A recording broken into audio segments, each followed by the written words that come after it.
गैर मामूली घर से निकले थे बारात में मौज मस्ती, लेकिन बारात में पहुंचने के बाद कुछ ऐसा हुआ कि हो गई मॉब लिंचिंग का शिकार और फिर से की गई तोड़फोड़ और फिर बिजली के खंभों से बंधे घंटों तक और अधिक जाने गर्म हवा का गुब्बारा सवारी। सरकारी अद्यतन सरकारी नौकरियां, राज्य समाचार, ब्रेकिंग न्यूज सेवा, मनोरंजन, टिकटें, ट्रेंडिंग खबरें, सरकारी आवास सेवा, अरुणाचल प्रदेश पर्यटन, वायरल वीडियो। मामला नौनहरा थाना क्षेत्र के पारा गांव का, जहां पर लखनऊ से बारात आई थी और बारात में ही ये 3 युवक भी थे जो इस घटना का शिकार हो गए और अब जिले के अस्पताल में जिंदगी और मौत के बीच जूझ रहे हैं। 3 लोगों की जबरदस्त टक्कर के साथ ही उन्हें बिजली के खंभों से बांधकर तूफान कर दिया गया। मिर्जा जिले के नौनहारा थाना के पारा गांव में रविवार की सुबह उस समय तूफान आया जब गांव में बड़ी संख्या में बारातें आई और 3 लोगों की तीव्र अपील करने के साथ ही उन्हें बिजली के खंभों से बांधकर विस्फोट कर दिया। पुलिस की जानकारी पर पुलिस को भी उन बंधक गोदामों को अपने साथ थाने ले जाने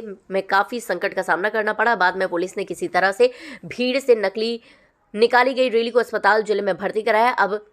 तब मामला समझ में आया कि 3 बारातियों की बारात आई थी और वह एक घर पर अचानक गांव के लोगों ने उस घर पर हमला बोलकर उन 3 बारातियों की शिकायत कर दी, जिसका वीडियो भी सोशल मीडिया पर वायरल हो रहा है। असली बारात रात नौनहरा थाना क्षेत्र के पारा गांव में लखनऊ से एक बारात आई थी और उसी बारात में उसी रात कुछ पट्टों से हसन नाम के शख्स ने बात की जो होटल हाउस में काम करने वाले थे और उनके बंगले से किसी को लेकर विवाद हो गया था और उस विवाद में बारात में शामिल कुछ राजनेताओं ने अपनी रैली कर दी थी। इन्फॉर्मेशन के बाद पूरा का पूरा गांव भड़का और फिर पूरा गांव एकजुट होकर उस घर पर हमला कर दिया जहां ये 3 युवा सो रहे थे और फिर उस घर से अपने गंभीर साथियों की प्लॉटिंग की और फिर सलाह ही नहीं दी गई बल्कि